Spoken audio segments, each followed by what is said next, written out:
It's the first time since I've ever been the council that we've been running late, so I apologise for that. We're 5 minutes late. So I wish to welcome you all here. And Mike, would you please open our meeting for us? E te runga rawa ka huri mātau ki a koe tēnei ata. Mana ki tia mātau e kōre re runga me pana ki te rohe whānui o ka haunu. Ko te tūmana ko te ngā ka taitarangi mai re ki a mātau I kōre rawa ana aho ko te re ke o ngā whakaaro ki te tihi. Koe ne mea ka pātai ki runga te ingoa I hukarate. Ake, amen. Thank you very much, Mike. And I want a special welcome to Laura, who's in the red there, is our new Hawke's Bay Today reporter. And she's going to endure us for a couple of hours, she thinks. May not get the whole day. So welcome, Laura. Hopefully see more of you in the future. Do we have any apologies? No apologies. We'll move on. Any notices? Yes. In the interest of Laura being here, I just wanted to give notice that I will be opposing and speaking to the resolution to discuss the port in public excluded when that matter comes up. And I just want to give notice now so that I would ask my fellow councillors to consider in the next couple of hours whether they really think making this decision, and given the paperwork that supports it, doesn't appear to be any plausible reason for discussing it in public excluded, and I'm going to oppose it. Thank you, Tom. Are there any other notices? Yes, Mr. Chair, I have to leave at 2:30 at another appointment. Okay. Any other notices? Except I think that the new art in the foyer is particularly stunning, and everyone should have a look at that. Okay, so we'll move on. Are there any conflict of interest for items on this agenda? If there are none, we'll move on. Follow-ups from the previous meeting. Oh, confirmation of the minutes, sorry. Confirmation of the minutes from the 25th. I'm just going to accept that you've all read them. Are there any, anyone got any alterations or any issues regarding the minutes? If not, do we have a mover to move them? So moved. Mover and seconder, Neil and Tom. All those in favour? Aye. Aye. Minutes are confirmed. Follow-ups from the previous meeting? Matters arising from the minutes? Yeah. Just in relation to page 8, receives and notes the Kahutia Memorandum of Understanding with Ngāti Kahungunu. There were, as I recall, there were some amendments, relatively minor but significant all the same, to the understanding from our viewpoint. Has a mutual position been reached which is acceptable? Yes, Councillor. There were two matters which Council sought further addition to the Memorandum of Understanding, one of which was a dispute resolution clause and the other was a good faith clause. Those were both drafted and agreed with Ngāti Kahungunu. They were included in the version that was signed on Friday. I will get a copy of the signed MOU circulated to all councillors. The Chairman did have Council approval to sign off on those minor amendments. And I mean, that was not a binding commitment, not a finally binding commitment. I understand it'll be further addressed in the at the next appropriate committee meeting. There will be an update to the Environment Services Committee on the work program leading us to some more formal arrangements in this area. The Memorandum of Understanding, as you point out, is not legally binding on the parties. It's an expression of intent. Debbie.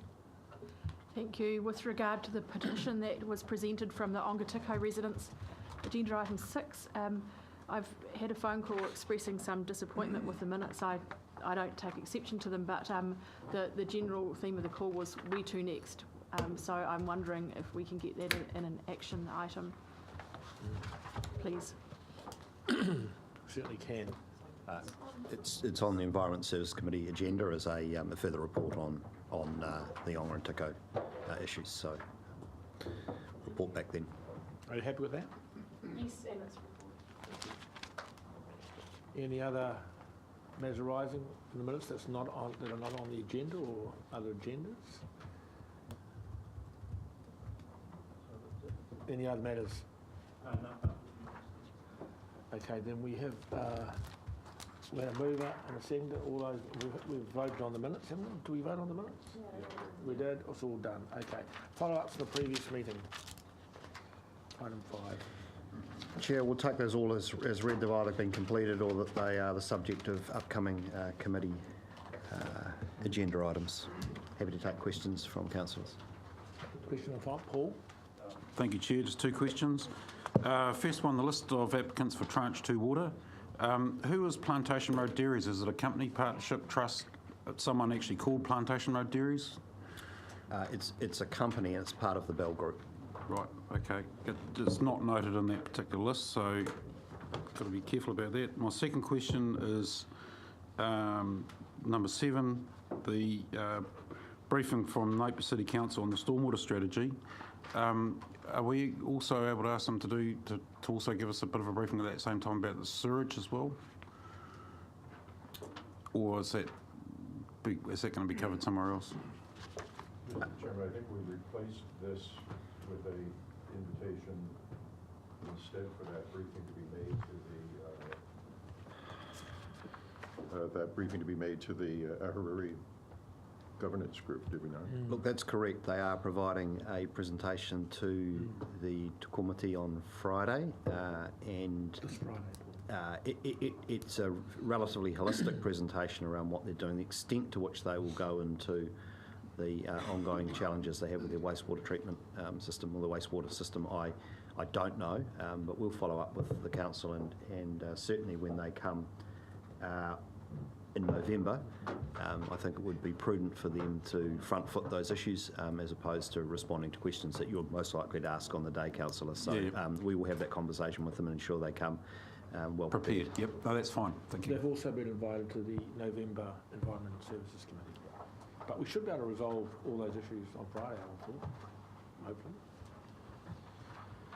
You had another item, Paul? No, that was Oh, there were the 2? Any other items? Follow-ups? Okay, do I have a mover to accept the follow-up items, please? Paul and Peter, all those in favour? Aye. Aye. Move on to item 5, minor items not on the agenda. We have Alan, firstly, Napier Rail. Mr. Chair, is those Lagoima requests considered separately, were they, or was that part of the... Part of, yeah. Can I then, sorry... You know, we will backtrack if you've got something. Yeah, it's just in terms of We have moved and seconded. the last item, jet lag here, behind the plate.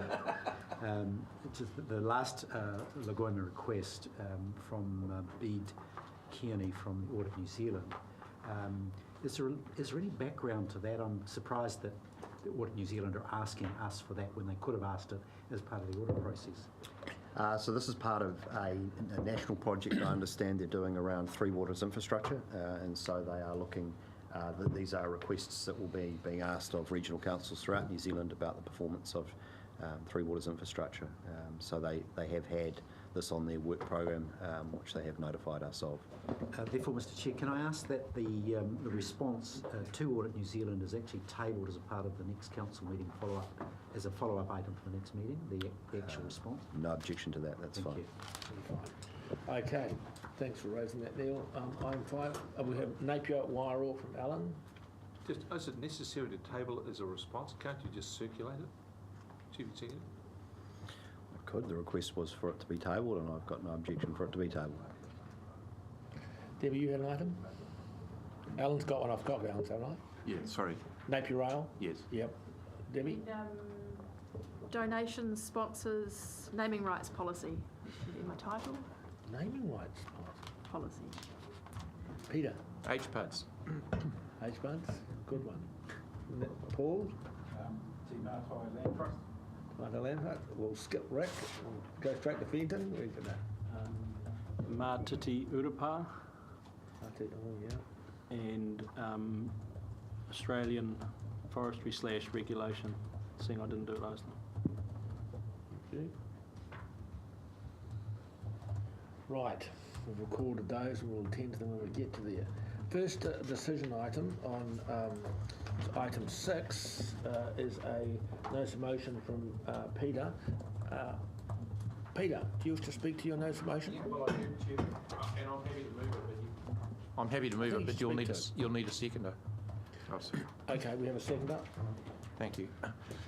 Yes, Chair, I'll make some introductory comments to the background and reason for this resolution, which are probably pretty well known to my fellow councillors, but probably less known to the public. The Regional Planning Committee was established by statute after negotiation by one or more of the treaty settlement groups with the Crown to enable tangata whenua in this region to have a greater input into Resource Management Act matters that come before the Council. This includes plan changes, regional resource plans and policies, coastal policies and national environmental standards, amongst other things. Since the Regional Planning Committee was formed some 4 or 5 years ago, the Regional Council has agreed to fund independent advisors to support the tangata whenua members. The cost to the Council for the past 2 years has been about $60,000 annually. Any advice received is not shared with the 9 councillor members of the committee. In fact, for some time now, the tangata whenua members have met separately before the Regional Planning Committee meetings for their own separate discussions and to receive this advice.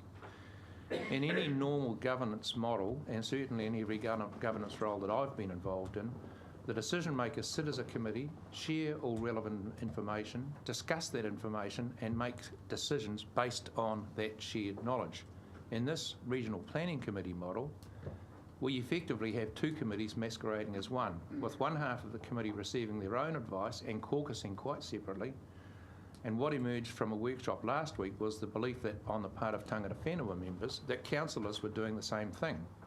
And I want to give assurance to the tangata whenua members of the RPC that we as a council have never done that, and in fact the only time we've ever met without them to discuss any matter related to the RPC was when we were required by statute to review the operation of the committee and consider its terms of reference.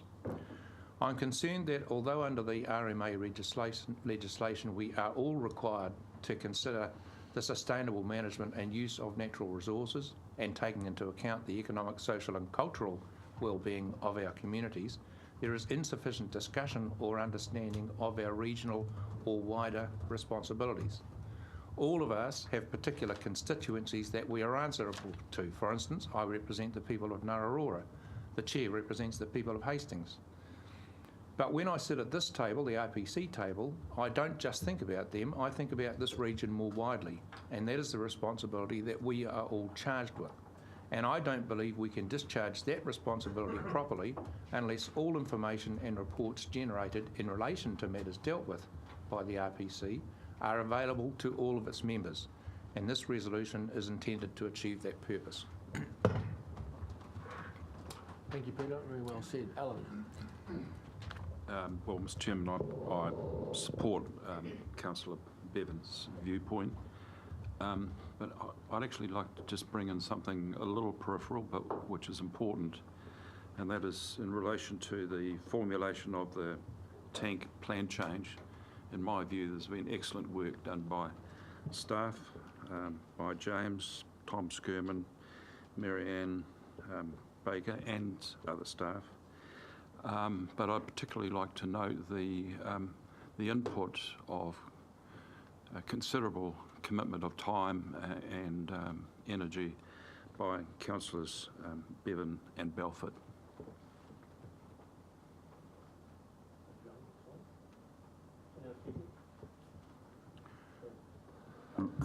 Thank you, Chair.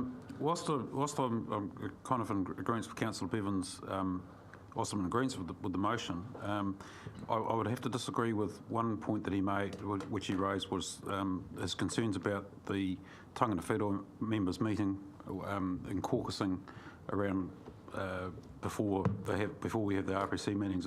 I don't see anything necessarily wrong with that, but I do believe that the information that they're provided with should also come to the full council, or the other 9 councillors, so that we can come to conclusions on that. Can see where they're coming from, and what information they've got to assist them with making their decisions. I certainly don't think that it should only be going to one party.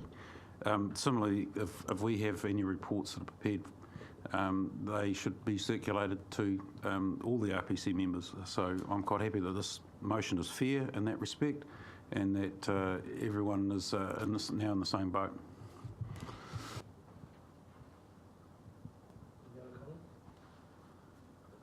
Yes, I think it's a very good motion, but also perhaps the Māori Committee could be in the guilty seat as well, because we have 1 hour without the councillors, but that's just really to prioritise things that are going to be later at the meeting. And there's nothing that we say in our pre-meeting that we don't have, and in fact we have one of the staff there for that meeting, for that hour as well. And we trust you.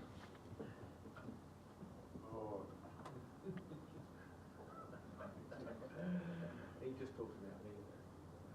Okay, are there any other speakers? Otherwise, we'll go back to Peter, if you want a final comment. Nothing more to add, Chair. Okay. So we have a mover and a seconder. All those in favour? Aye. Against? It's unanimously carried. Thank you, Peter, for bringing that to the table.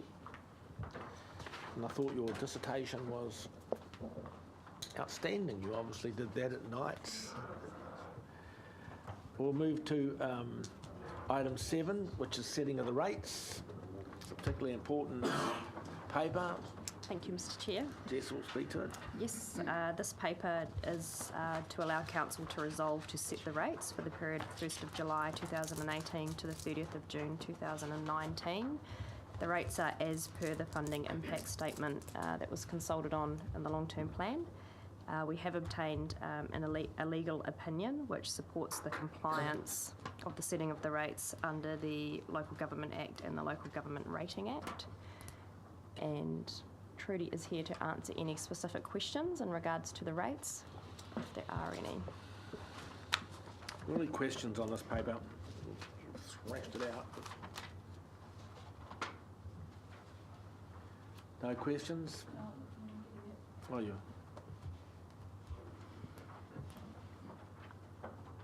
Then you're on, Debbie.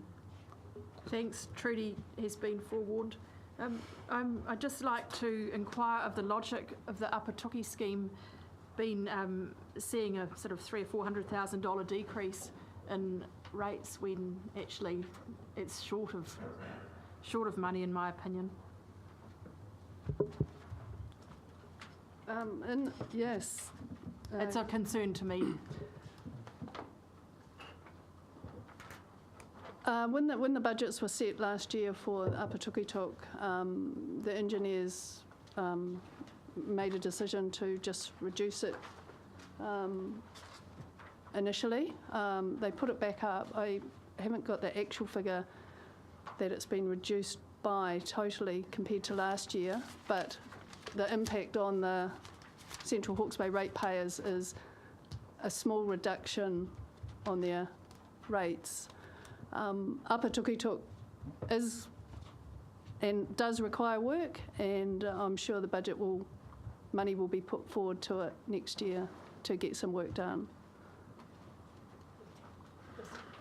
For your information, that there's about a $400,000 decrease, which is a real shame in that scheme. It's on page 27.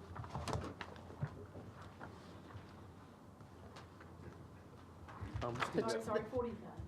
Yeah, 40,000. Sorry, yeah. It's 806. That's quite a big difference. Yeah, that's all right. No worries. Are you happy with that answer, David? Do you want to talk to an engineer? Yeah, I mean, it's happened, but it's a shame. Okay, Peter. Yeah, thanks, Chair. This is just a general question. There is a general rate and a uniform annual general charge. Can you describe very briefly what the difference between the two is?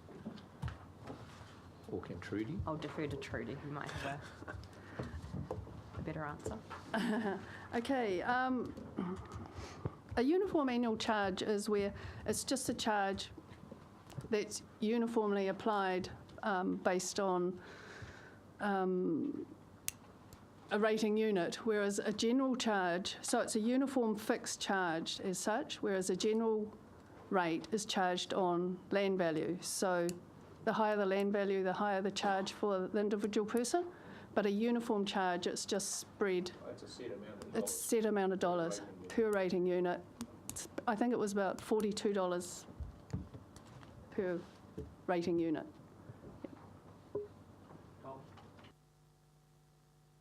Could you just remind me, do we make a provision for staggered payments of rates or, you know? Yes, we do Quarterly allow payments. for a collection of via direct debit or, staggered payments. You're welcome. We do. Any other questions? Is this discussion also about the brochure, the brochure that's going out, or about the rate setting of the rates? Happy to ask questions about that, Paul. But it's about There's a rates. newsletter that's going out The with newsletter, rates. sorry, that goes out. In which case, I have got a question, because on the back of it there was a pay by direct debit and win a water tank. It's really cool. I really like the initiative. I do have concerns about saying pay your rates by direct debit and win a tank, because that implies that anyone who does it's going to win a tank. It's just that be in to win or conditions apply or some other such nonsense. Okay, thank you. Any other questions? So we have a long series of recommendations here. We need to understand this is probably one of the most important things we do on an annual basis. Has a huge impact on our community. Do I have a mover? Paul? Seconder? Okay. Oh, Tom? Okay, Paul, you used to speak. Oh, thank you, Chair. Just very briefly, this is the first time I've been through a long-term plan process, and it's been quite interesting. This seems like the end of it, but I really appreciate all the explanations for why all the different rates are set, and I'm sure that in the future, as I get queries from constituents, I'll be able to refer to that document over and over again. So, thank you very much. Paul, Tom? Have you ever committed to? No comment? Are there any other comments? Debbie?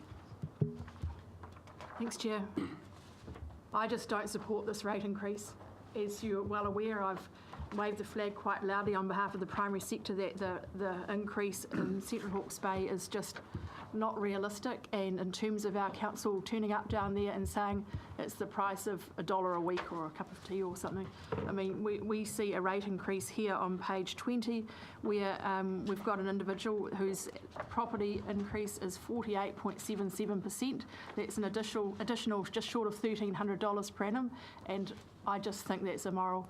We have a responsibility to set rates, but I think around this table that in terms of going out and listening to the community, the people that I represent have not been heard when they spoke out. They turned up in force at the community meeting and they spoke out, but to be stumping up with an extra 48% on rates it's not acceptable. So I won't be supporting it. Yeah, Mr. Chair, obviously happy to support the rate schedule as it's tabled, because it does represent a long and elongated and consulted position of council and well supported throughout the community. So we've had extensive consultation, extensive feedback that the direction of travel and the consequential rate implication that we see today is a result of that. This is well supported in the community. The community is behind the very significant environmental efforts that this council's putting in. At the end of the day, someone has to pay. This is the pointy end of that. But we can go to the public, send their rate invoices out in confidence that we have a majority of support for the measures we've undertaken, which are critical for the future of the region. Thank you, Neil.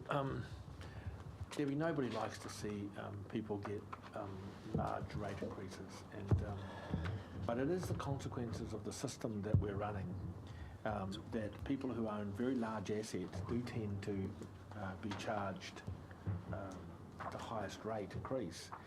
In that issue, in that you're pointing out, the example you're pointing out is a asset worth nearly $8 million. And so an income earning asset, a business worth nearly $8 million, and you can expect that they will be paying a larger share of the rates than somebody who owns a house in downtown Wire or Flaxmere. Just the consequence of the system that we're using on land valuations. Any other speakers? Who moved that? Paul, do you wish to wind up? No, I think Councillor Curtin expressed my summing up very well. Seconder? Who was the seconder? Tom. Are you looking for a seconder? No, he was the seconder. It's opportunity. Okay. So, all those, we've got a mover and a seconder. All those in favour? Aye. Against? Against. Against. Thank you, councillors. Item 8.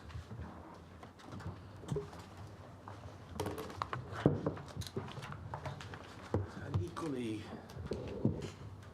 luminous part of my governance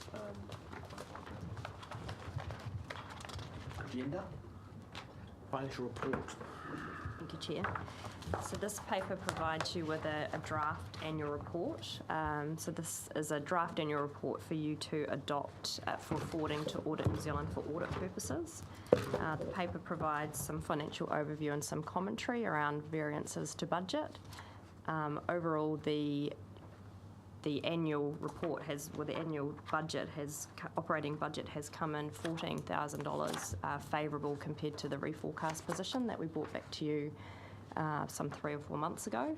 So very close to the forecast expectations, and the variances have been explained. Menton's here to answer any specific questions around key variances, but we will be bringing back the annual report to Committee CNS in October.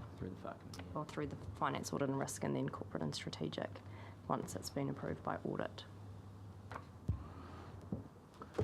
Any questions for Manton? Paul? Thank you, Chair. On page 63, where there's a list of forest evaluations, you've got a note there that the Tangoia Reserve Forestry is administered by HBRC, but it's owned by the Crown. Yet we've included that valuation in our line. So if it's not owned by us, why have we got a value on it? We own the trees. So this is, it's a bit of an odd one for sure. So I forget which historic act it belongs to. We inherited the management and administration of that particular forest, which includes the valuation of that forestry block. So we include it on in our valuation with that proviso that we don't own it, we can't spend the harvesting once we harvest it, which is coming up. It is held in reserve, and we note that on the other side of that. So we've got a reserve and we've got the forestry asset. LINs also have that same information, and we're just working through with them at the moment about, because we have a contingent liability that we got this asset, it's not ours, it's theirs, and whether that's the right disclosure, but we'll come back to when the final report. So in other words, it zeroes out because we've got, okay. Yeah. Just to follow up from that, Chair, on page 65, you've got there, down the bottom of that table, you've got one Tangoia easements, which you've added in an additional, actual $100,000 for the year. Is that something to do with the potential harvesting of that block, or? Sorry, that is my mistake. That's Two Terra easements for their harvesting. Right. I have not updated that, and I will do. Yep. And one further comment, Chair. Very pleased, man, to see on page 64 that I'm sure that our suppliers will be very happy with us to see that we have only $1,000 over 91 days. Thank you very much. I'm trying to get rid of that too. It's hanging on there. Just, it's more attached to the previous item, and I missed it, I'm sorry, but it's with this, it's in the cost thing. I see in the previous item we have a letter from Sainsbury Logan Williams on our resolution to certify its compliance. I've raised this before. I'm going to the same track. We do this every year. It's the same resolution. Previous item. Sorry? Yeah, no, I'm getting previous chairs giving me winks, and I'm getting. I thought you were winking at me because you like me. I winked back. I wasn't sure where that was going. And I'm getting niggles from the CEO about previous item being raised. But Rick, since you're the deputy chair and a dear friend.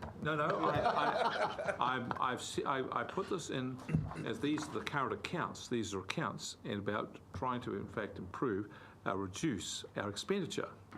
That's Good my try.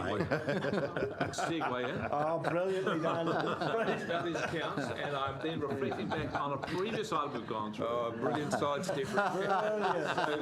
Coast sidestep. To say that we spend money on this, and the resolution has been done by this council many, many times. I have no idea why we spend this sort of money, because it will cost us a couple of grand. And I'd like to ask Manton, how many other things do we spend money on this for the sake of form, with no real tangible, identifiable benefit at all, other than that we can show a piece of paper? Thank you, Rick. I want a question on the answer. No, Manton's gonna. You and Manton are gonna have a cup of coffee. You're gonna. But I raised it last time. I complained about this last year, and the year before, and the year before that, and we still do it. People tell me we're not going to do it anymore. I can answer if you like. Yeah. Okay, you're on. All right, I'll give you the brief. I think if this does cost a couple of grand, which it probably does, I haven't got the figure in front of me, I'd say it was the best $2,000 you'll ever spend for the whole year. If we get those pieces of paper wrong, there's some really major consequences. Ask Northern Regional Council about it. So for us, and for you, don't have to come in. it's that peace of mind that we are doing this correctly, and there are subtle changes every year. So we do like to reiterate. I guarantee it's probably fine, and we didn't need it, but to have that certainty, I think, is worth that expense. And in general, for the business, I would like to think that there wasn't a lot in that category. I can't guarantee it, but I think for that particular one, it's very money well worth spending. Thank you, man. We will take that on board, and Rick will stew over it and raise the game. So it's not going to change. All I'd say to that You can is bring that- it up again next time. All I'd say to that is if they provide us a guarantee, if they get it wrong, they'll indemnify us for the cost of the thing. I'd say it is worthwhile, but they won't, and they don't. Okay, look, let's stick to this. The finances now. Debbie, you've got, and then back to you, Neil. I've got a couple of questions. James, this is probably more an audit and risk question, but just in terms of employee entitlements, are you sort of sitting on them? I mean, employees are taking their annual leave. I see that's building up. Look, it's an ongoing challenge, and we would expect it to increase somewhat with the increase in size of the workforce. Standing liability, obviously, there in terms of leave entitlement. Look at something that the executive team pays regular attention to in terms of encouraging people to take leave. One of the challenges we've had in the last 12 months is that there has been a considerable increase in workload demands across the organisation arising from a range of councillor priorities, and we've also been through the long-term plan process. So it has been a difficult year for staff to take leave, and we're hoping that councillors are going to give us the opportunity to breathe a little bit in the coming year, and staff might get a little bit more leave. Leave's important. Yeah. Okay, my other question, are we on to this document yet? You're on to whatever you wish. Okay. Just with regard to the report on the council-controlled organisations, page 82, 182, 183, and I just wonder if you were going to fill out or complete the actual changes made to the company's governance arrangements, because at this point in time you haven't actually disclosed everything that happened throughout this accounting period. No, that's quite right. That does need further work. Wherever there is highlighting in this document, it's still under under preparation, so that's some work to do. But you're quite right. There are some more recent changes that haven't been accounted for there, particularly around governance. Yeah. Thank you. My other question, and I did raise it during the year, that I'd requested that the remuneration of the RPC committee members was included in the annual report, and I note that's not, that hasn't happened yet. Is that going to happen? Yes, it will do. When the consolidation takes place, it'll be introduced. We'll certainly ensure that it does.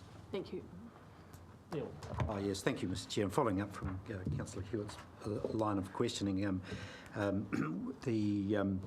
When the consolidation occurs, and following on from the director remuneration, can we ensure that the port remuneration also is well distinguished, so it's clear that the salaries in particular of the port staff are well identified, given that they're about 3 times the levels of regional council staff?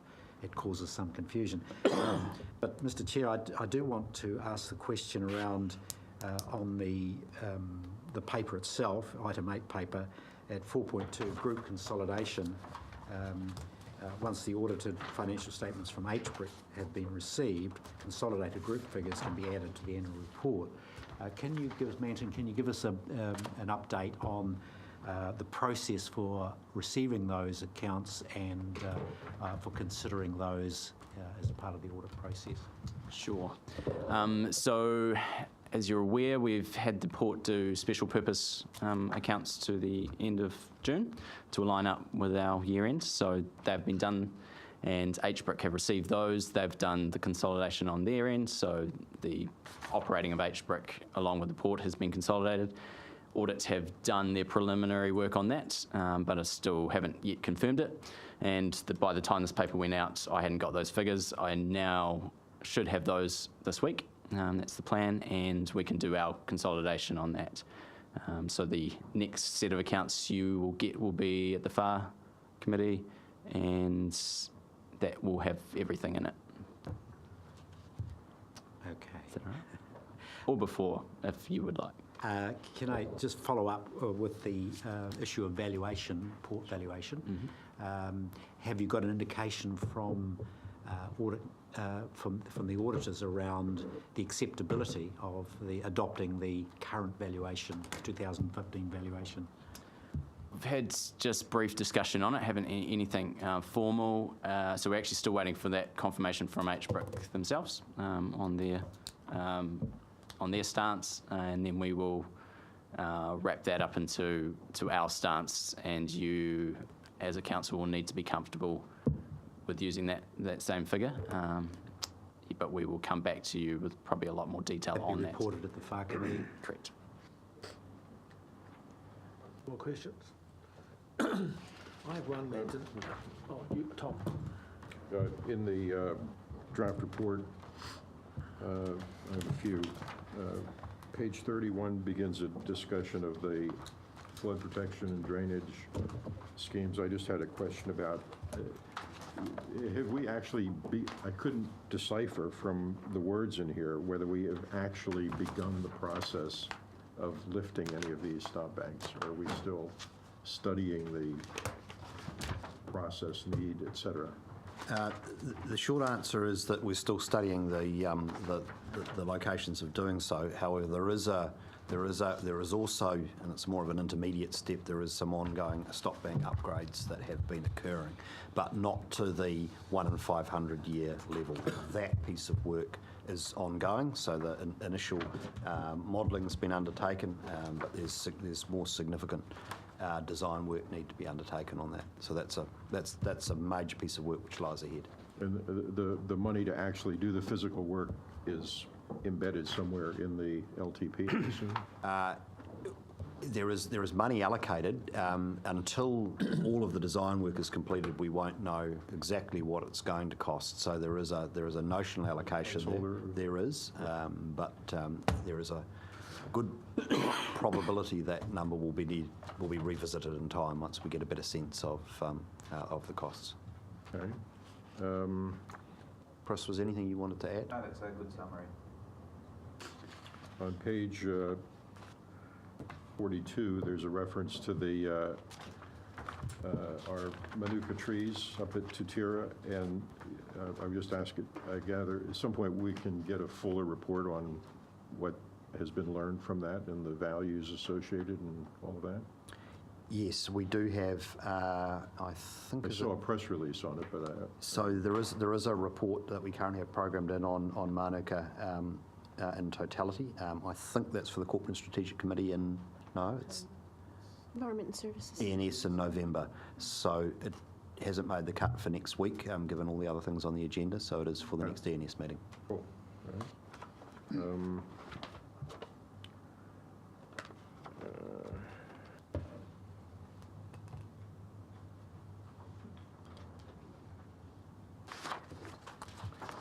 Page 52, there's a reference to the telemetry, the water measurement and so forth, and it refers to 84% of exercise consents are now using web and telemetry. Is that 84% across the whole region, or is that? 84% of those over 5 litres a second from memory. Sorry, I don't have the report in front of me. So but is the region? Yeah, sorry, across the whole region. Yes. Yes. So that's a pretty phenomenal result, isn't it? I mean, this means we actually know what's going on. Absolutely, and it's the trajectory around uptake and telemetry has been far more significant than we'd anticipated. So that it's gone ahead quicker than we planned, and we're very pleased with it. Mm-hmm. Cool. Another question, Tom? One more, I think. No, that's it. Thank you. Thank you, Matt. I have a couple of questions. So, you know, you've done an outstanding job, really, not just you, but the team. But the water conservation order has had an impact. Do we have a feel for what, we would have done much better without it because it was unbudgeted. Do we have a feel for what the impact was financially? We had, and I'm just trying to think back to we factored that into the reforecast. So I think it was... Did factor into the reforecast. Yeah, so that's why we're kind of on forecast. Yeah. So it was about 300,000 from memory in the current year. I'd put a ring around about $300,000 worth of cost. So we've sucked that up in different areas in the business. Yeah, you have. You clearly have. The other question was, so the financial assets have changed 18 mil, and you've dropped it into cash on hand. There's still a mil, just under a mil missing there, but suffice to say, those that cash that you're holding, that 27 mil, where are we holding that? Is that just in a bank somewhere? Is it? Yeah. So the accounting term of cash is anything under 30 days of maturity. So they're still in term deposits. So they're still earning interest. They're just short term, and that is all factored into, obviously, doing something with this 50 million that we've been talking about. So it's sitting, and that will have deviated since that point. So it'll be slightly more long term now. Moving it from financial assets as a recording into cash. What's the difference really? Absolutely nothing but timing of maturity. So it's all the same. Maturity issue. It is all cash. It's just different terms. And so about 800,000 less if you total them all up, I guess. Yes, potentially. So there are, and that includes our reserve funding for the whole business. So there are reserves that we do use during the year, and they will go up and down. Our investment reserves are intact, so they. We're happy that our cash is in good hands.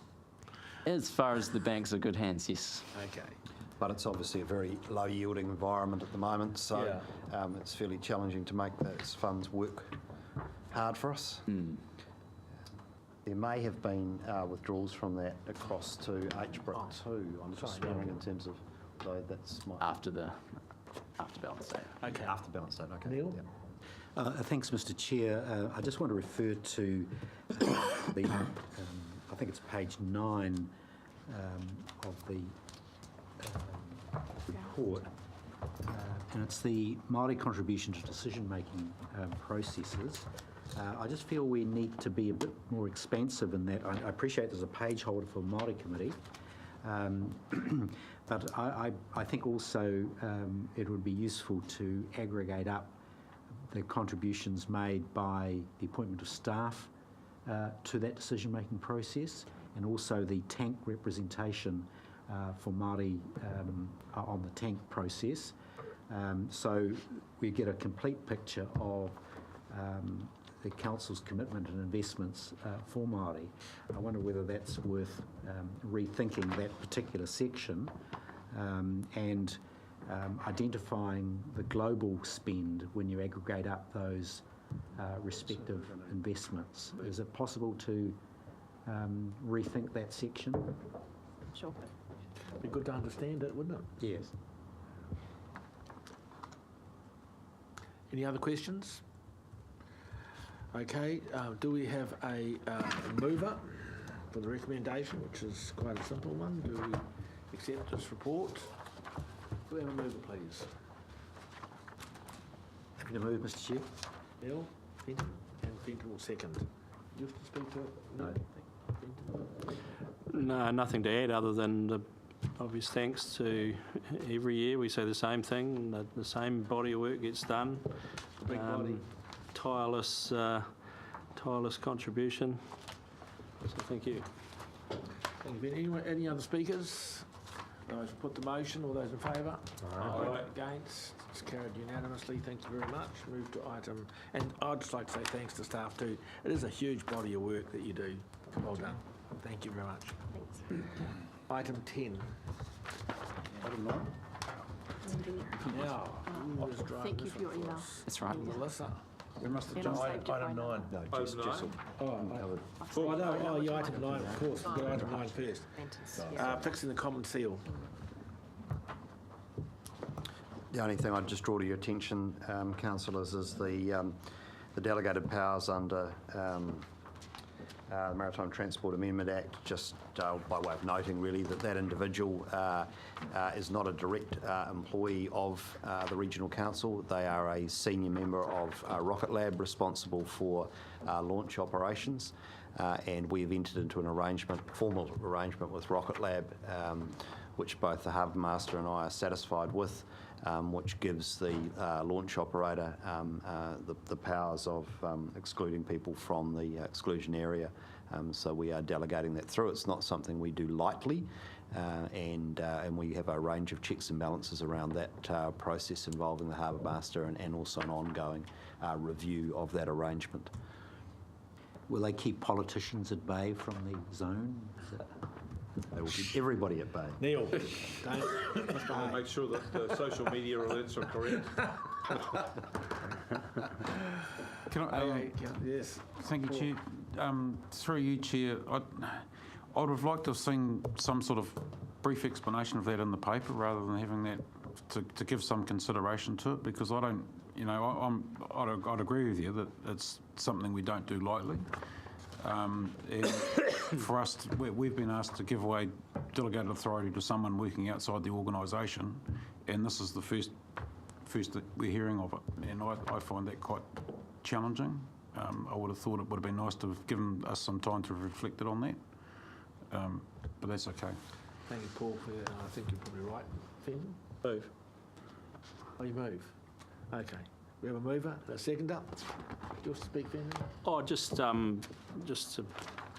in response perhaps to some of the last comments, I mean, we haven't given away any delegated authority at all. We're just the guys that hold the warrant power. And I'm sure there's others that are not direct reports through a chain to our chief executive that we have to warrant from time to time. So quite comfortable with that. Okay. All those in favour? Aye. Moves unanimously. Now we will move to item 10. So this is an interesting one. Manton, you're still on that. I'm still here, You're guys. still there, mate. Yeah, I'm sorry, Melissa is ill today, so I will talk you through, item 10.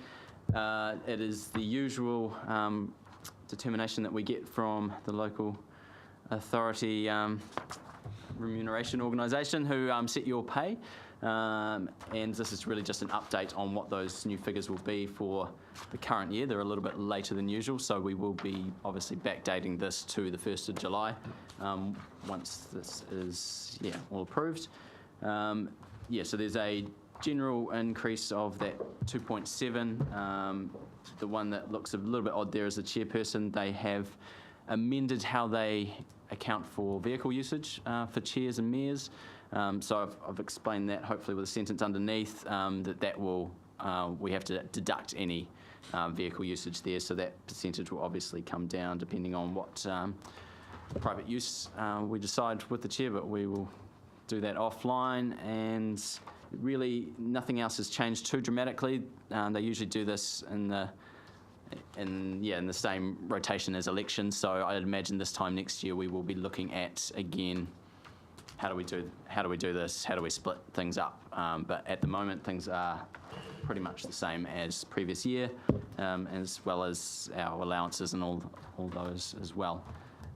So take any questions if you have any. The paper is attached. Have you done any calculations? Because currently the chair of the regional council has full access to the vehicle private. That percentage, what that comes down to if we continue as is? As full private use? That would be about 3.7, I think it is. And I think they've done a little bit of more work with chairs and mayors. I think there's more of an understanding that it is more and more a full-time job. So they've done some work in there, and this does allow for vehicles of ranging prices, I think, which is where this has come in. So your vehicle is obviously not as expensive as some that could be used. So I think that's the difference there. So, Chair, look, for the public record, I can confirm that based on your current arrangements that your remuneration increase for the coming year will be 3.7%. Okay.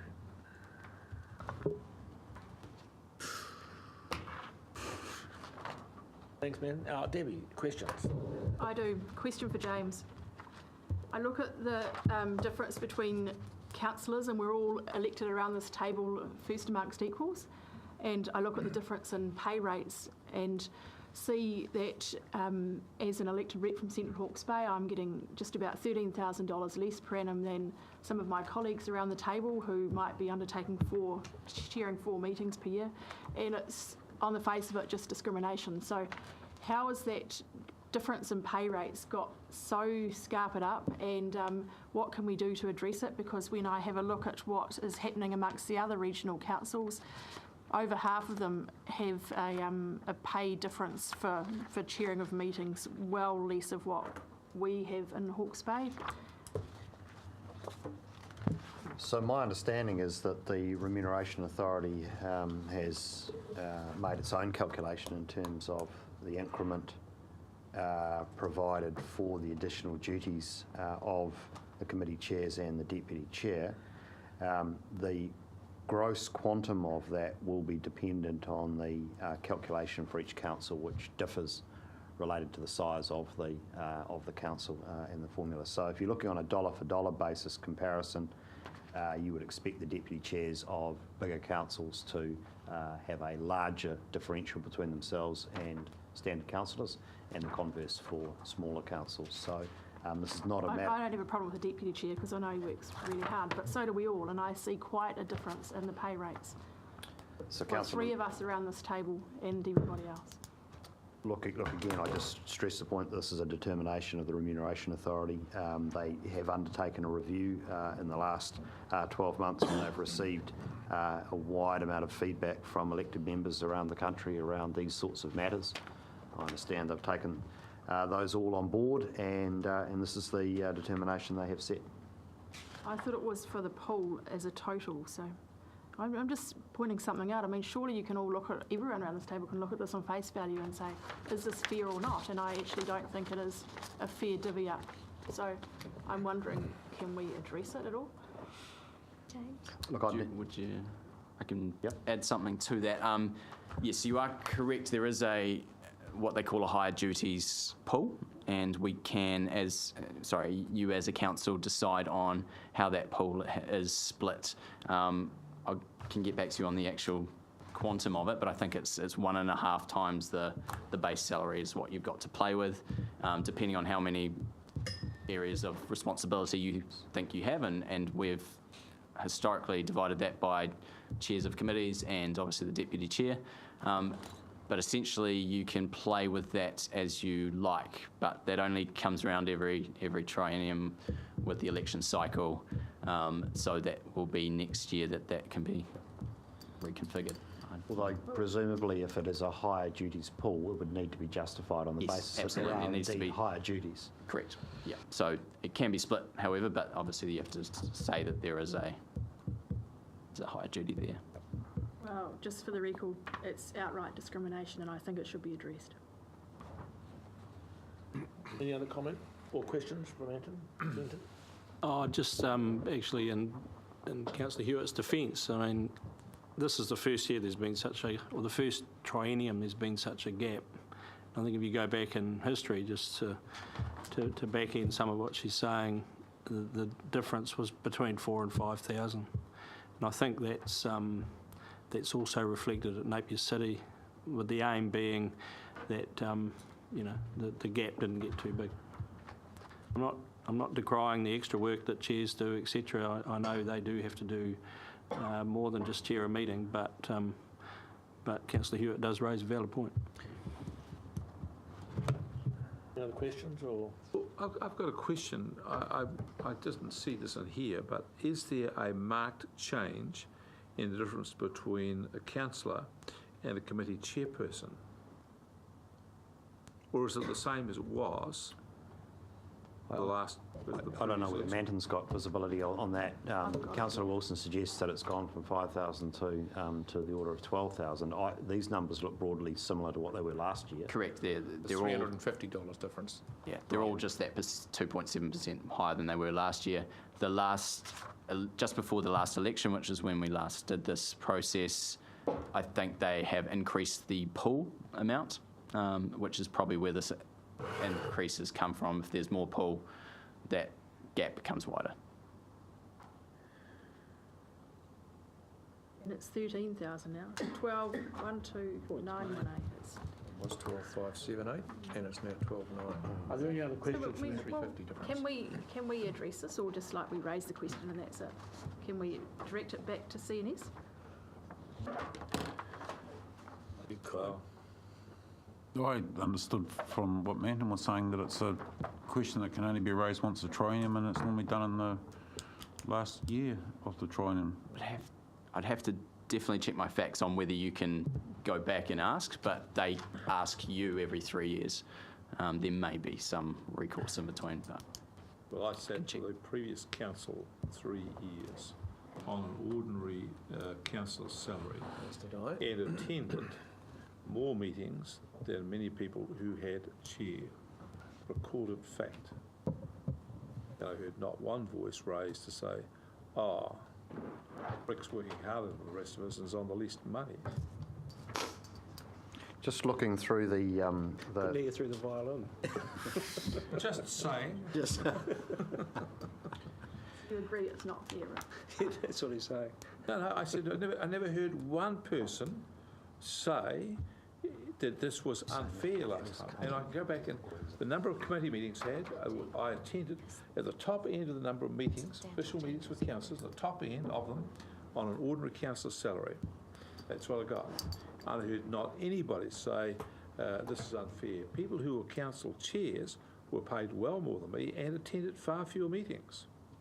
And I would add, none of them volunteered to share their excessive pay with mere councillors in the previous term. Yeah, mere councillors. Okay.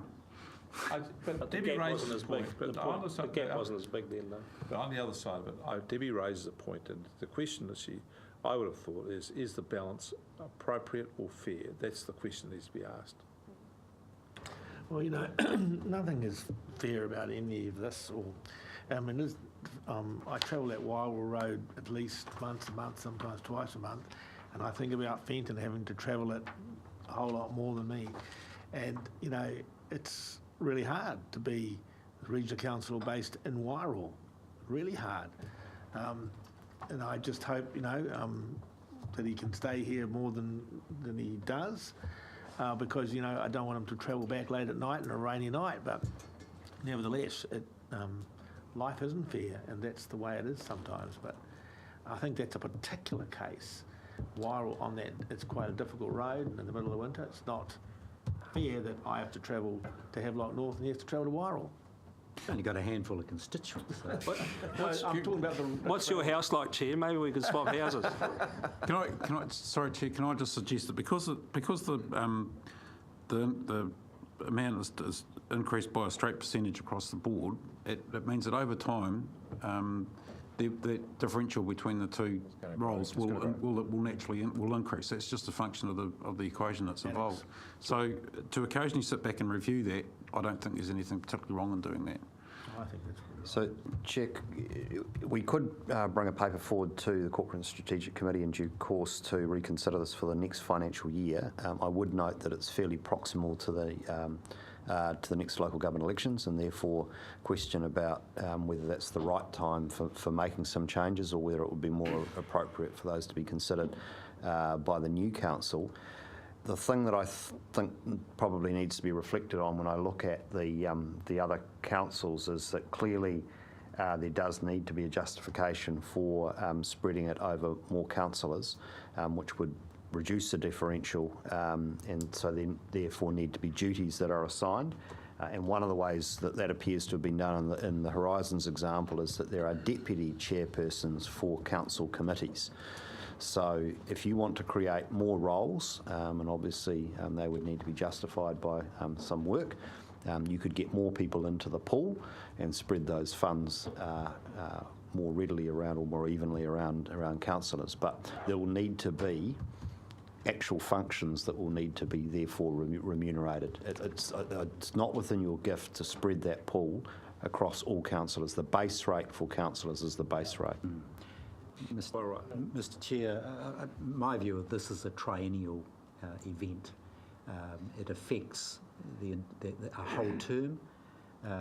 People accept or nominate or take on extra duties based on what's in front of them at the time, and each 3 years that's reviewed, and I think that should remain as such.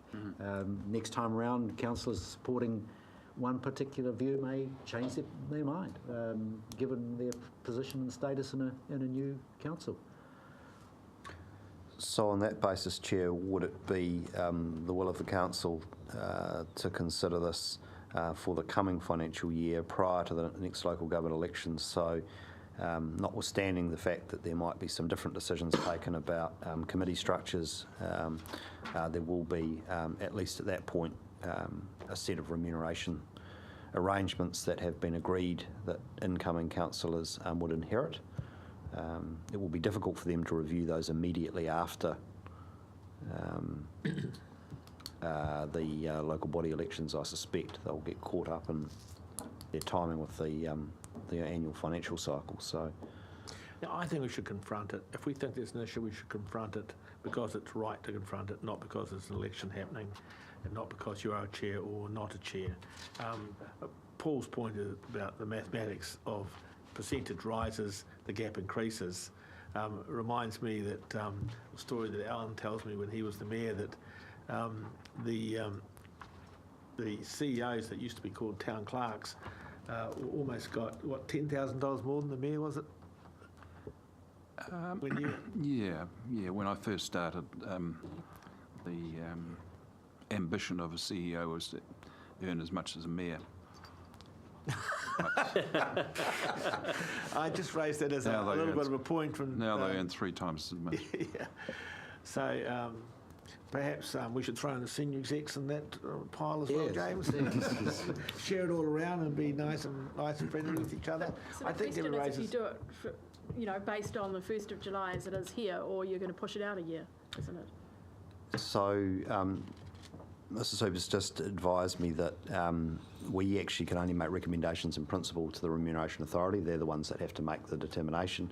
They will seek next year, prior to the local government elections, July, August is the usual timing, our views on this matter. So next year there will be the opportunity for you to come to some agreement about the structure you want to put forward to them, and then they'll have the final say on that. So the determination is the determination. So the determination we have before us has been issued.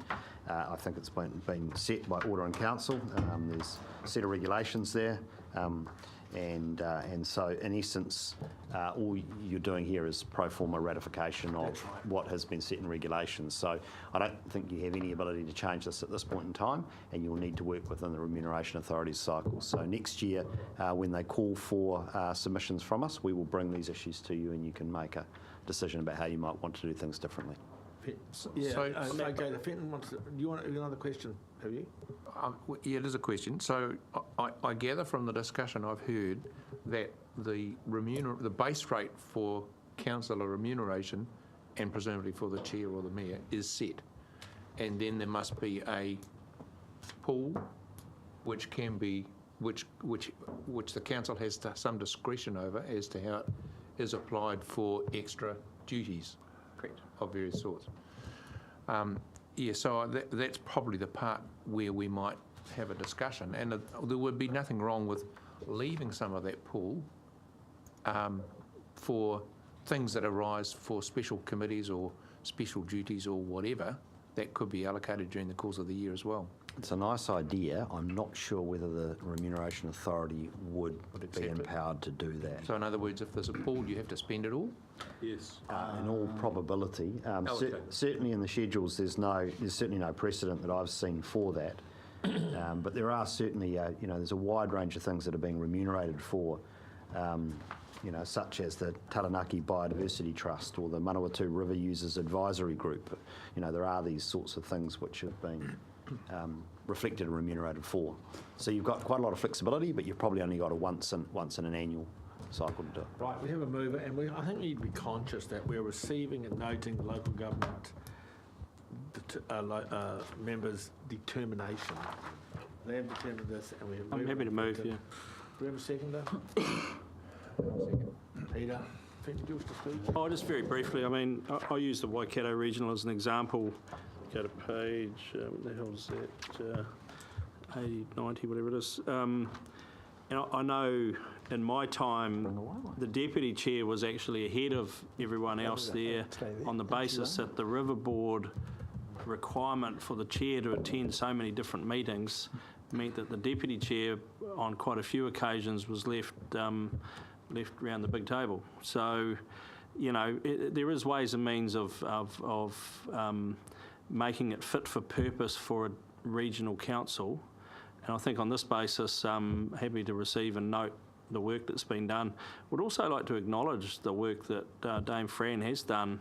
She's confronted a lot of these issues and done some stuff. So, finally we've got a bit of grunt in the REM Authority, and wish them well. But, yeah, I concur with some of the comment from Councillor Hewitt on the basis that it is quite a change to where this council used to be. But, if we've got strong views in any direction, next year is the time to raise them. Will you second to Peter? Yeah, I don't really have anything to add. It's been a quite interesting discussion. I think the consensus is that we're due for a review, but now's not the time. Any other speakers? Tom? I just would foreshadow that when the review does occur next year, I will be seeking a raise because of my service on the Tank Committee, the Coastal Zoning Committee, the Joint Drinking Water Committee, now serving as a representative of Tourism Hawke's Bay. Probably those 4 roles exceed by 3 times the amount of reading and work I have to put into being a chairman of a committee. So I will be seeking a raise. Thank you. Thank you, Tom. I think Tom's just epitomised the huge amount of work which some of you do around the table here, and I'm very aware of it. Not just Tom, but Peter with his coastal, which was a lot of work which has been unpaid, and which is legacy stuff. Do we have any other speakers? and I missed a few. We have a mover and a seconder. Finn, you don't want to speak again, do you? Just in regard to the Whitehall Road, Chair, I don't need to be paid any more to drive that to there now. We'll get you a robot car. Very well shortly. paid. Probably do it blind now. There is a train coming down. You can take the train. Tie me to the front. Yeah, okay, Councillor. We'll tie you to the back. On the back. With a bungee rope. Fix you to the Okay, all lines. those in favour? Aye. Against? That's the time when they sent out of town the state star and feather. Report from the Māori Committee? Yes, thank you, Mr Chair. We had a presentation from the Electoral Commission with a strategy to increase Māori voter participation in local body. And so that sort of fitted into a week or so before when Joyce and Raihana and Mike Paku and I met with 3 ministers at the iwi Forum to put our case for Māori representation on the Regional Council in terms of having elected seats. And the chairman gave a verbal on things that have been happening in the region to the committee, including matters from the iwi Forum, which was debated quite extensively.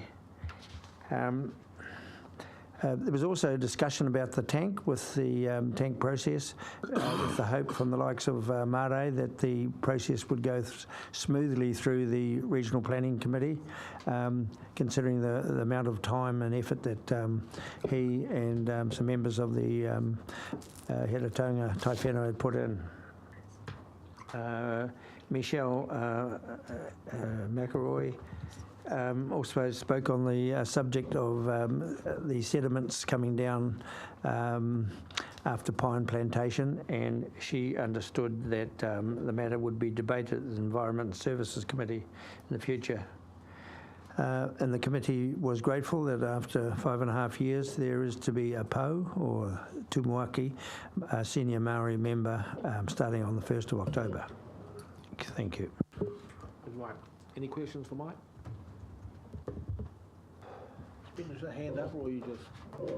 No, it was a good meeting.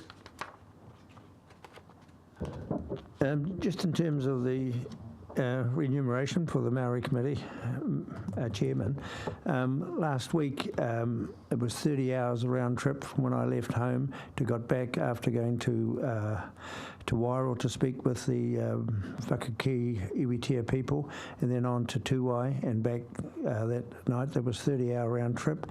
And yesterday, the day before yesterday, I went to Mahia to meet with, to support the council, and I haven't been home yet, so I'm clocking in tonight. Just to seek financial assistance with your divorce. I thought you wanted something cheaper. Any other questions for Mike, except for how he's dealing with Linda? He's been away so much. I'm blaming you. Otherwise, Mike, you'll move. Oh, no, we'll take Pent will move, and I'll second because I was there just to speak. Oh, just very briefly, if you look at 2.3, and you're probably, I'll just open it up and you can finish it off, Chair, but the Hawke Park work is pretty stunning, and how that's progressing. Yeah, it's a good story for this council, but the Chair can probably elaborate a bit more than I can. But. I will elaborate a little bit, because Hawke Park is just really a follow-on from the Waitangi Park on the work that we're doing around the Caribou. Hawke is a little bit different, a lot different really, because it is a partnership with the Hapu, the four maraes that have historical connections to the park.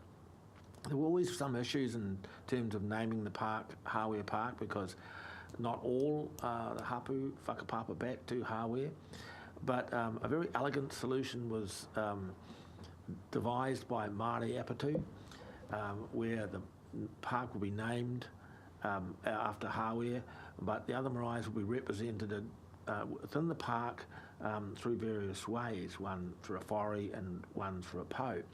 And so everyone's agreed on that going forward. The intention of the park is that it's a historic park, so we celebrate the incredible history that's happened there. I mean, there's history happened everywhere. Great history happened at Waitangi as well, of course.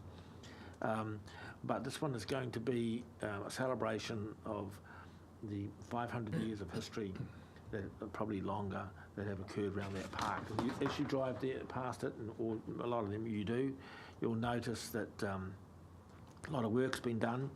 I just want to acknowledge Gary Clode's enormous effort that he's put in through the frustrations, and like all these projects have challenges, hurdles, frustrations, and it's just a matter of pushing through, and he's certainly done that, and I think it's going to be a credit to everyone who's involved. So it is great that we have a second regional park around the Karamu.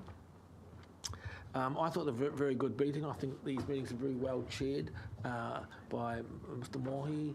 Unorthodox would be an understatement.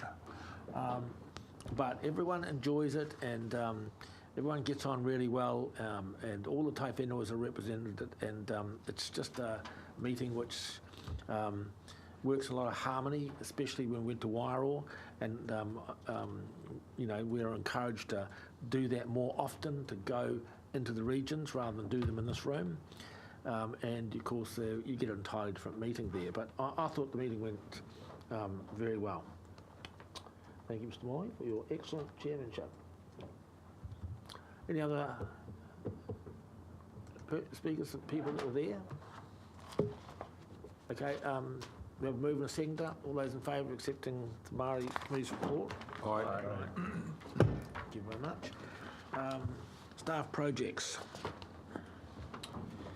Oh, we've got Highway Park, very nice. Chair, we'll just take any questions from the report.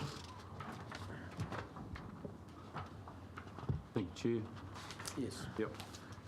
Just a comment to begin with. Numbers 17, 18 and 29. There's no like, for example, air curtain has been turned on due to weak stratification forming. I assume that's in Waipiro, but I can't actually tell that, and neither can anyone that's reading this document. It's the same with number 18 and the same. I assume number 29 is talking about subdivision consents in Napier City. Again, it's just, I mean, it's just the... No, good point, Councillor. Some of these are a little bit shorthanded, and it's just a reminder to staff that while they know what they're talking about, not necessarily the reader will know, so we'll follow that up. Okay. A question on number 43. There's no mention in there of there's no mention under resource consents of what's happening with the Tyne Street discharge application, because one of the consent conditions was there's to be a catchment management plan to be completed 2 years after the consent issued, which was back in, I understood from memory, June or July of 2015, so that's over 12 months overdue. So I would like to have regular updates as to where we are with that, and why Napier City Council has been tardy with getting that completed.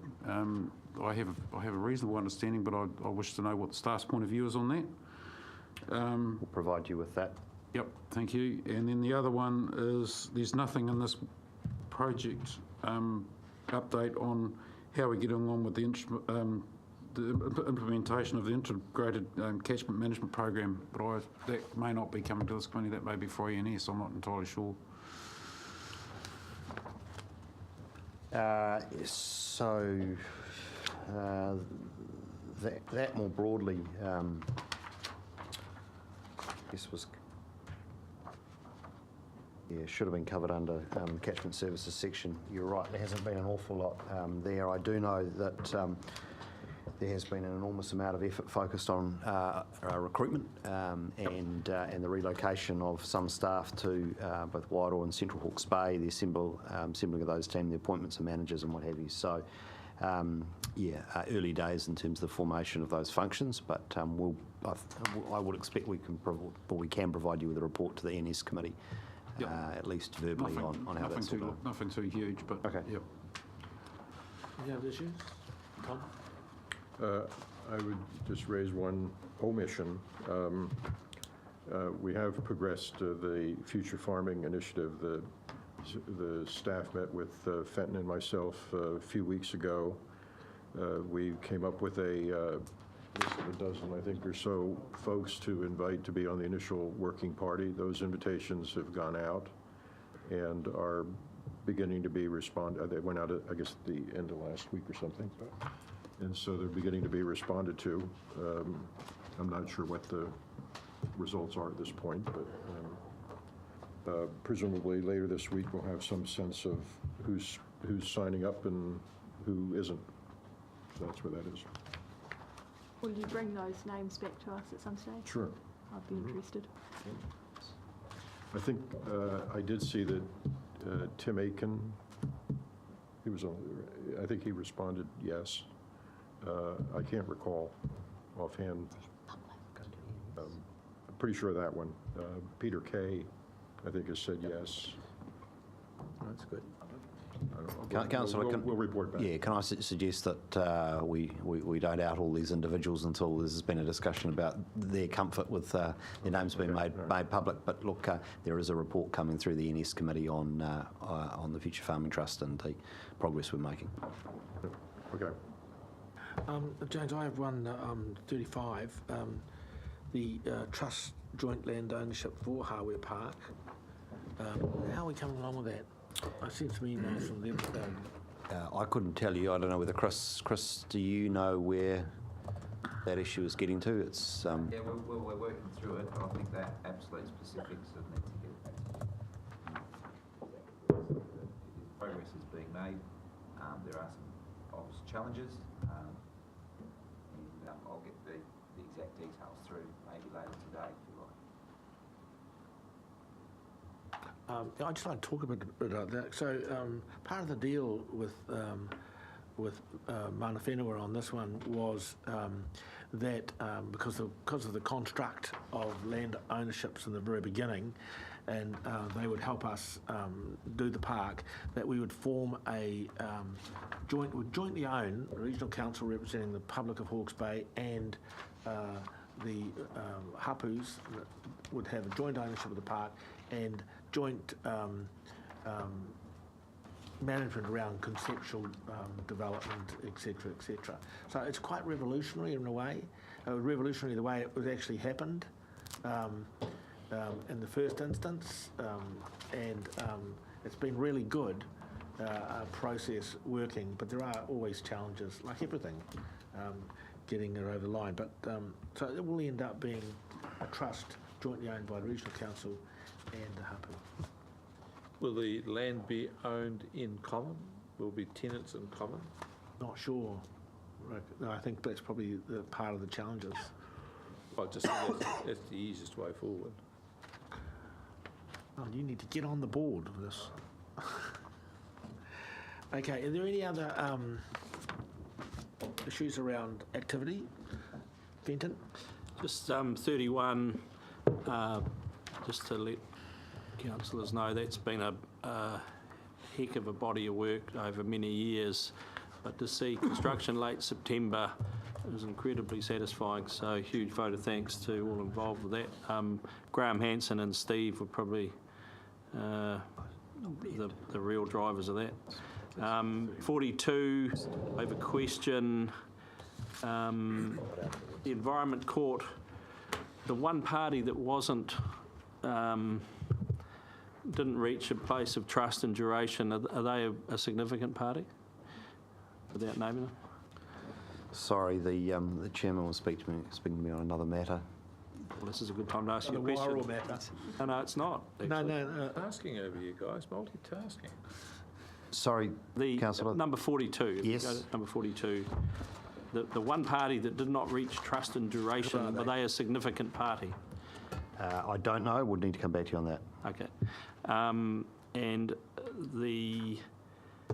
a note 44, the hearing commences 21st of August. When will we get, been and gone, when will we get an outcome from that? 22nd. The hearing was actually adjourned last week, and some further information has been provided and been considered around impacts on commercial fisheries, and it's been adjourned for 1 month.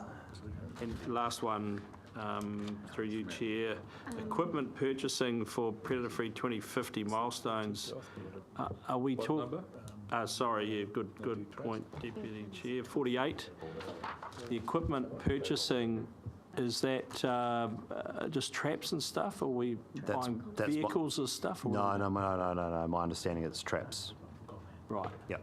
And obviously the telemetry equipment around the monitoring of all of that as well. Given that they are.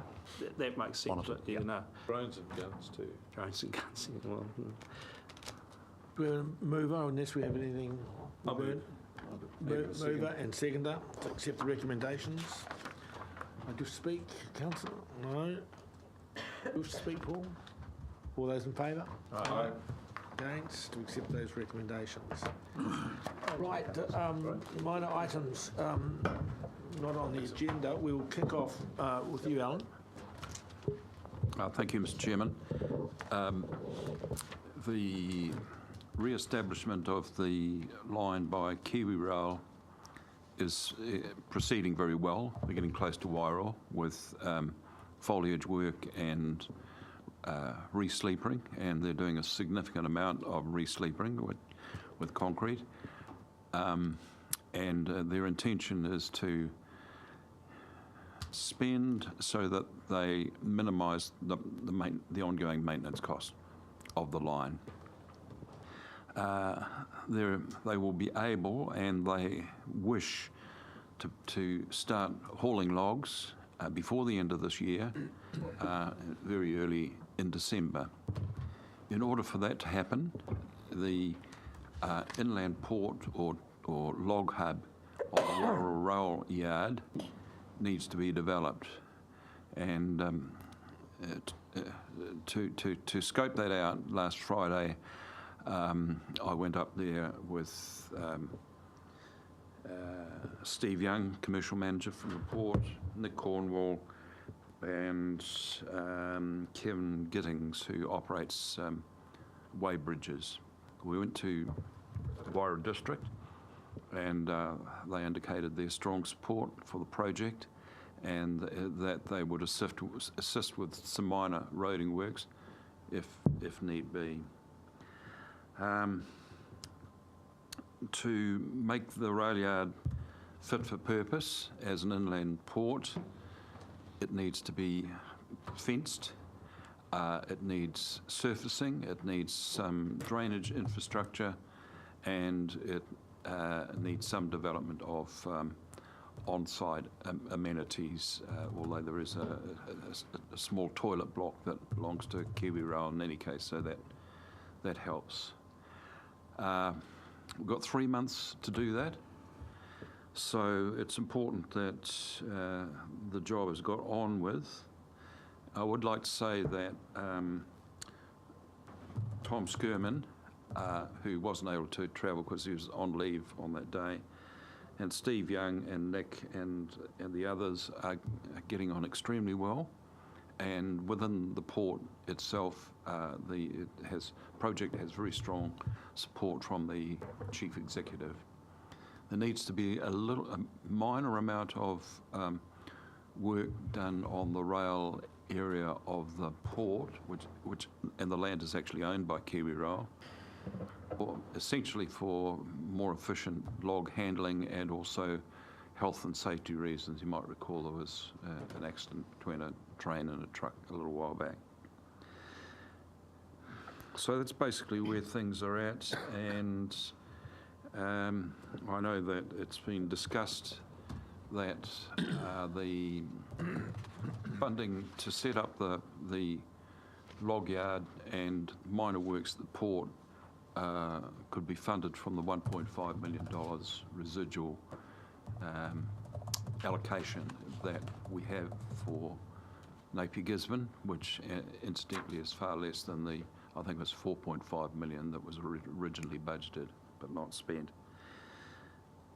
So I'm hopeful that when Tom gets back, with your support, Mr. CEO, they can get on with the job and get those logs running this side of Christmas. Thank you, Alan. Before I go to the other ones, I just want to say this is a very significant set of circumstances that and Alan has driven single-handedly at times, but supported by council, that have got a railway line to Wairua now, got a small inland port, which could have significant unintended consequences. So this could be a big deal, and we're hoping it will be a big deal, not only to get a freight to our port, but to create efficiencies and forestry turnaround, etc., etc. So well done, Alan. I think you should be congratulated on the work, and you stuck in there and drove this home, and I think a huge amount of credit goes to you.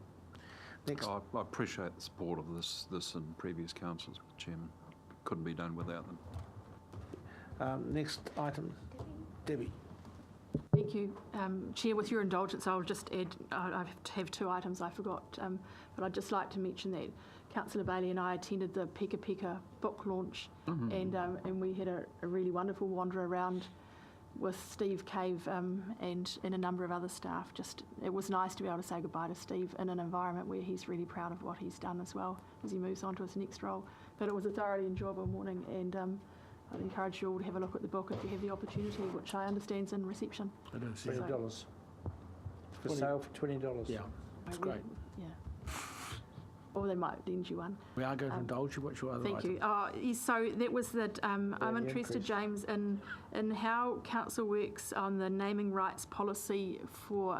So I've had a query from a member of the public, from donations or sponsors, and the query came in relation to a Bostock, New Zealand sign that's been erected, which is called Karamu Stream Restoration Project, and it may have upset some locals who are paying rates in that area. So if we have members of the public who come in and put a little bit of money into a project that we are in charge of, what's the policy around naming rights such as what's occurred there? I'd like to come back to you on that. Thank you. Any other item? The next one. We do have others. Councillor Beaven? HBRC. Yes, thank you, Chair. So I was appointed onto the committee, the HBRC committee, which is a joint committee of the three councils, last year, I think, and there's yet to be a meeting of that organisation, and I wonder... Are you complaining about who's that? responsible for... Well, I'm passionate about... Yeah. future development on the Heritonga Plains and how it's managed, and I wonder who's responsible for calling meetings of HBRC, and if there is any plan for any future meeting before I die. We'll come back to you on that. So Gavin Ide will come back to you on that one. That's right. Good point, though, Peter. HBRC's going. Paul, you had... That's the sole reason I'd have one. You think it might hasten? No, stop you turning up to say something. Yeah. That's my point. Paul? I just wanted to advise councillors that on Monday I had the absolute privilege of being invited up to, invited by the Te Mātai Land Trust to go up to Te Mātai and attend a ceremony where they're looking at planting 15,000 manuka trees this year to replace an area which was ravaged by fire in that whenua in, I think it was the summer of 2016-17. It was a really, really cool thing to go through and do. And I felt really privileged and honoured about to represent the council on that, because we are partnering with the Te Mātai Land Trust in that particular replanting program. But it also, just to point out too, that going through that whole process, there's a number of learnings that they've come that have come out of that for them, which would be, it's suggested that we would be more than happy to take account for our planning programs that we're looking at, because there's a few challenges they come across which they met, so it's really cool.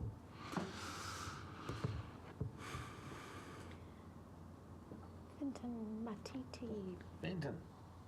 Urupa. Thank you. So Matiti Urupa, so this is an Urupa on the Wairau River, which is slowly being eroded into the waterway. There's 55 people at rest there. Plus, there was a big influenza outbreak in the town early this last century, and there's a mass grave there. In fact, I was staggered to hear that there's mass graves everywhere around the Urupā, and they don't know who's in there, and they're in there. So there's a big mound, that's where they live. And then there's 55 other folk who are in family plots right on the river. So we had a hui there on Saturday, and it was fascinating to go down there. Beautiful day, absolutely stunning bluebird day, and you could see why they picked that spot, because it is a serene spot. It's next to their food source. It's spot on, but the river's not playing the game. And in our presentation, Joyce Ann was there and Nathan Heath. I just talked about the fact that, you know, in the modern world now, the river's been expected to live with us for a century. Now it's time for us to live with the river. And she's deciding she's moving, and we have to find a way to accommodate that in various ways. So they had a presentation from Ministry of Health, one of the local undertaker, just on and it was fascinating what it takes to repatriate a deceased member of your family. It's an incredible process, very, very involved process. Look, the Te Mau Te Wehi, which is we work together, that's what we did on the day, and it'd be one of the best hui I've been to, where the issue was the issue. There was no blame storming session going on, or etc. And I just have, you know, high hopes that our expertise and our involvement can help them get through this. In our small way, it's going to be a huge burden and challenge for the families, but it was a very good project. And Joyce Ann actually elicited special mention. I did say, you know, we employed this person to do policy work, and then every time there was a Māori issue, we'd just ring her up and say, can you go and sort that out? And she spent most of her time traipsing around the country sorting these things out. So roll on the new appointment. But she was held in very high regard by that hapu, and I just wanted to make that point today. So she's been doing sterling work. The other one I had was Australian Forestry / and all I wanted to say around that is the regulation that seems to pervade, certainly in South Australia, makes us look like we're just starting out. It's incredible. And I got this from a contractor, an ex-New Zealand guy I met at an unveiling, basically, of World War I heroes in Wairoa about a month ago. And he was an ex-Hawke's Bay boy. He actually started the chipping that used to go out through the port here, and he took that technology to Australia, and now he's huge. He's coming to the end of his run. His 2 sons are running it now. But he still can't believe the level of tolerance that this community has over forestry / over erosion, over forest practice. He said they don't even take a chainsaw on the ute now. Everything's done mechanically, safely. They've got sort of Swedish gear that walks down the hill and harvests the tree, measures it as it sucks it through. There's nothing wasted but diesel fumes. I mean, the rest gets chipped and exported or pulped. Very, very sophisticated. He can't believe in the time he's been away just how primitive we still are, and in our acceptance of the effects of harvesting, he said, are just untenable. To the point where in the morning they put rubber tracks on their diggers so they don't disturb the soil as it's, you know, until the dew lifts and it hardens up a bit, and they'll take the tracks off in the afternoon and go back to the steel tracks. He said that's how seriously we take it, and we still make money. We are working in a very clear, open environment. We know what the regulations are. We know what our expectations are. We measure every single thing that goes, every input we put in, every output piece of profit we make. He said it's doable. So I guess I'm just highlighting this for maybe our team not suggesting everyone goes to Australia and has a look, but surely there's a book somewhere that says these are the regulations that have to be followed, and maybe there's, you know, in the next year or two, there's a bigger conversation around what actually is possible, and you know, none of us want to see the pictures on TV or get the phone call that the marai's under bloody trees again, because that was a harrowing time. You think back, Chairman, 3 or 4 years ago. So I'm just putting it on the table. There's other parts of the world that do this stuff really well. The technology's there. I just think maybe we need to reboot this conversation. Thank you, Fenton. I think that's probably the best report we've had in many years. We have. I just want to comment on that. You know, we've all been worried about this, and we've never ever, anecdotally, we've known there's a better way. But I think you're right. We need to find out the better way. I mean, there is a better way. We always, as I said, suspected it, and we need to get onto this quick, because this is a disaster confronting us. Just coming back from Waikawa, we saw that shambles up your road, and when we talked to Mecca about it, she said, well, it's miles worse up the east coast. So we are cowboys the way we're doing it at the moment. We've always known that, and we need to understand that technology and get onto it. Rick, I'm allowing people to comment on such a serious issue.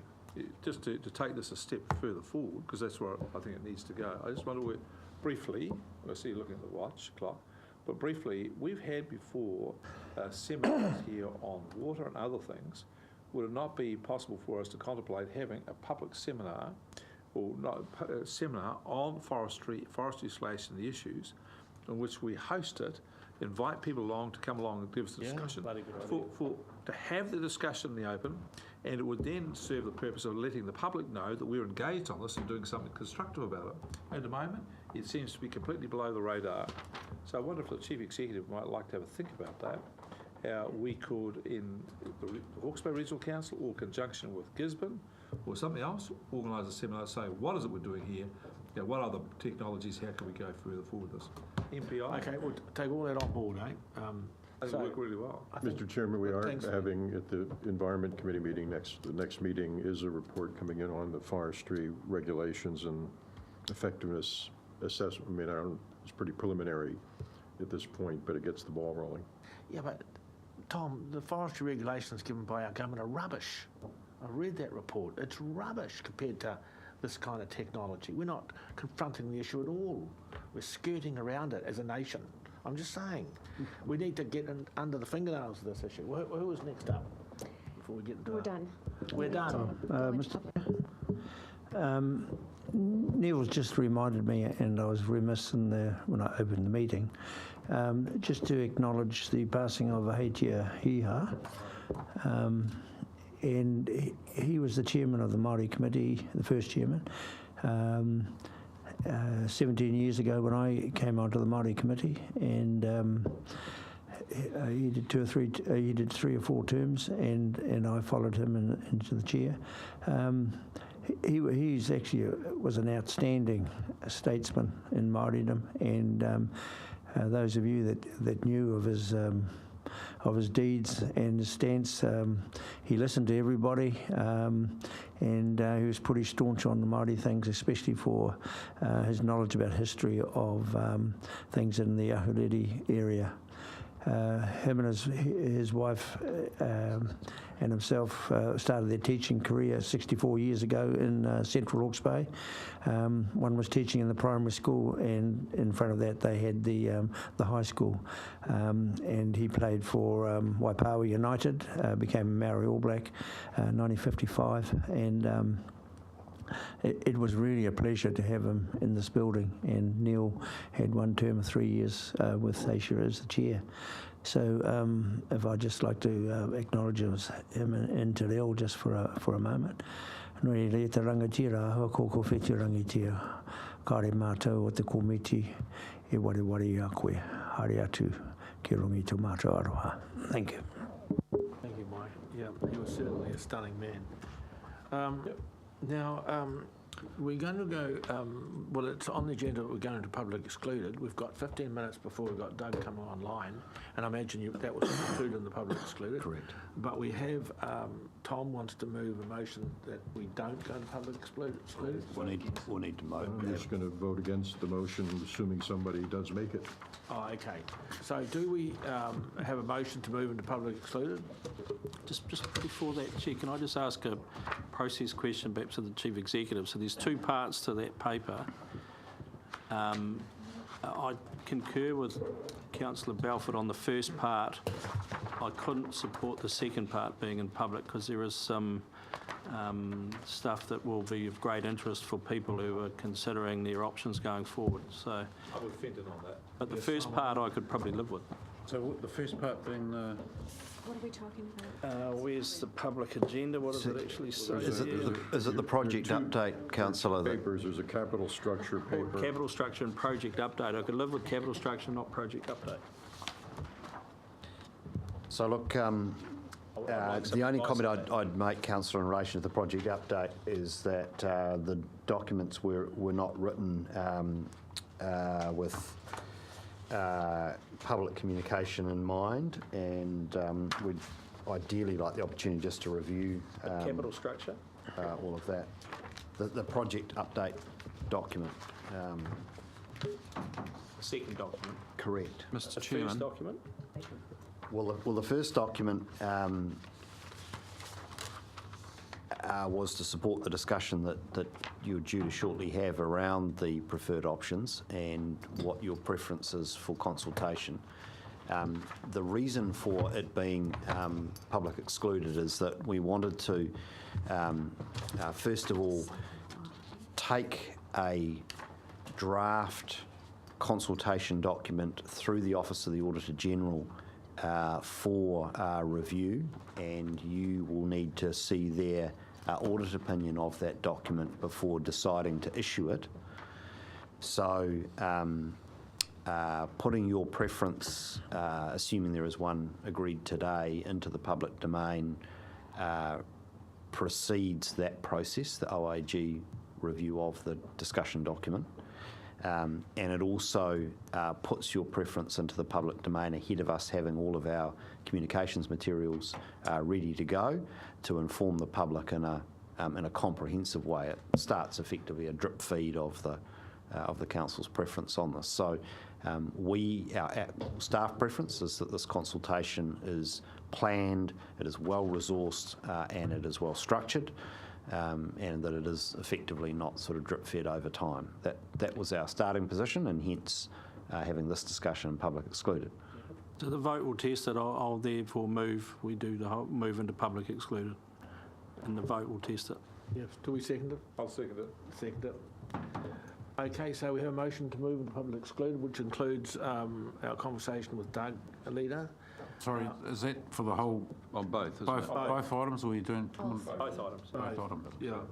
And three, yeah. Yeah. Would like to Mr. speak to the Chairman. motion?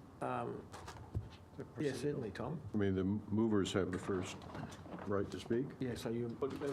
Oh, well, as mover, I'm very comfortable with the... Procedural motion, you don't normally debate procedural motions. You're correct. Don't you? No, you're correct. Okay. Rightio. Vote up or down? Okay, that's not that great, Tom, for you. But, okay, it's up and down. Right, all those in favour? Aye. Aye. Sorry, this to go into committee. Yeah. Yeah, aye. Against? No. Right, we need Like to... a recording. Division. Yeah, no, we'll have to record it. All those in favour? Aye. Against? I think it's ridiculous that you cannot speak against a decision to do the public's business behind closed doors. The position is noted, Tom. I'm inclined to agree with them. Yeah. Just